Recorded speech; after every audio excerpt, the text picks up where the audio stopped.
सर्वप्रथम सर्वांना श्री स्वामी समर्थ.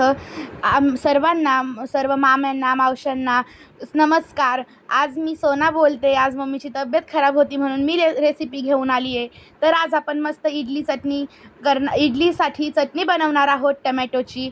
तर त्यासाठी लागणारे साहित्य: एक टमाटा घेतलेले आहेत, कांदे घेतले आहेत, मिरच्या घेतल्या आहेत, बेडगी मिरच्या घेतलेल्या. आता टमाटा इथे आपण मिक्सरच्या भांड्यात टाकून घेऊ. कांदा टाकून घेणार आहोत. कांदा आणि टमॅटो सोबत टाकायचा आहे. त्यानंतर बेडगी मिरच्या टाकून घेणार आहोत आणि मग नंतर हिरव्या मिरच्या 2 टाकून घेणार आहोत. 2 बेडगी मिरच्या आणि 2 हिरव्या मिरच्या. आता आपण यांना ग्राइंड करून घेऊ मिक्सरमध्ये आता ग्राइंड करून घेणार आहोत आपण. तर आता बघा ग्राइंड झालेलं आहे सर्व छान. आता आपण कढाई तपवायला ठेवूयात.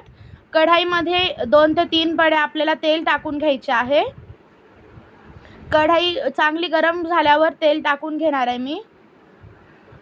सर्व मामांनो, मावशांनो, मामांनो, मला समजून घ्या, फर्स्ट टाइम बोलते आहे. तर आता इथं तेल तपलेलं आहे. आता त्यामध्ये आपण मोहरी टाकून घेणार आहोत. मोहरी छान तडतडल्यानंतर थोडं जिरंही टाकलं. जास्त जिरं टाकलं नाही, मला मोहरी जास्त आवडतं म्हणून मी मोहरी जास्त टाकलेल्या आहेत. आता ह्या तेलामध्ये आपल्याला 2 बेडगी मिरच्या टाकून घ्यायच्या आहेत. ते बेडगी मिरच्या झाल्या की आपल्याला लगेच आपण जे ग्राइंड केलेलं होतं ते टाकून घेणार आहोत. गॅस बारीक ठेवायचा म्हणजे वाफ जास्त होत नाही. आता आपण टाकून घेतलेली आहे. आता छान मिक्स करून घेऊयात. मिक्स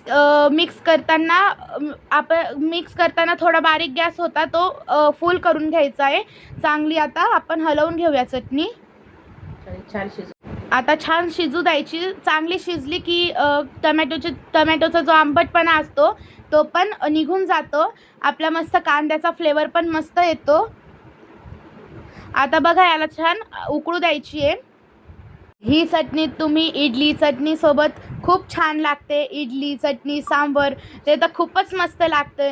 जशी बाहेर भेटते तशी सेम ही चटणी होते. तुम्ही ही चटणी डोस्यांसोबत पण खाऊ शकतात. खूप मस्त लागते. तर बघू शकता इथं आपली चटणी उकडायला लागलेली आहे. उकडायला लागलेली आहे. तर आता बघा, आता यात मिक्सरच्या मध्ये जे राहिलेलं होतं थोडं त्याच्यामध्येच आपण पाणी टाकून घेतलेलं आहे याच्यात, म्हणजे थोडी पातळ झाली ती. आता याला चांगली आपल्याला शिजू द्यायची आहे. आता मी याच्यामध्ये 2 चम्मच मीठ टाकलेलं आहे. तुमच्या जेवढी चटणी राहील त्या प्रमाणानुसार तुम्ही मीठ टाकू शकतात. आता बघा एवढी छान मस्त कलर पण सुटलेला आहे आणि तुम्ही बघू शकतात किती छान अशी आपली उकळायला लागली आहे.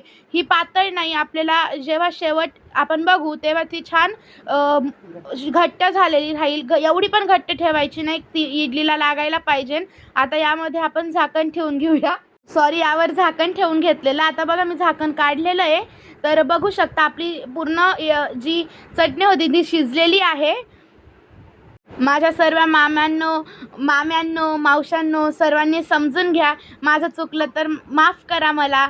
मी सुरुवातीला याच्यात तिखट पण टाकलेलं, जेव्हा आपण टाकलेली मी विसरून गेली दाखवायचं. तर तिखट पण टाकून कालवून घेतली. मीनाक्षी आजी, माझी रेसिपी कशी वाटली नक्की सांगा. बघू शकता आता आपली चटणी रेडी आहे. आता आपण वाटीत घेऊया, छान खायला घेऊयात. बघू शकतात किती सुंदर झालेली आहे चटणी. माझं काही चुकत असेल तर नक्की सांभाळून घ्या. फर्स्ट टाइम करत आहे. तर बघू शकता इडली आणि चटणी किती मस्त दिसते. सांबार सोबत तर अजूनच छान लागल. तिघीत पण डोस्यासोबत सुद्धा छान लागते ही चटणी. मामा, मामी, मावशा, मीनाक्षी आजी, जर रेसिपी कशी वाटली तर नक्की लाईक करा.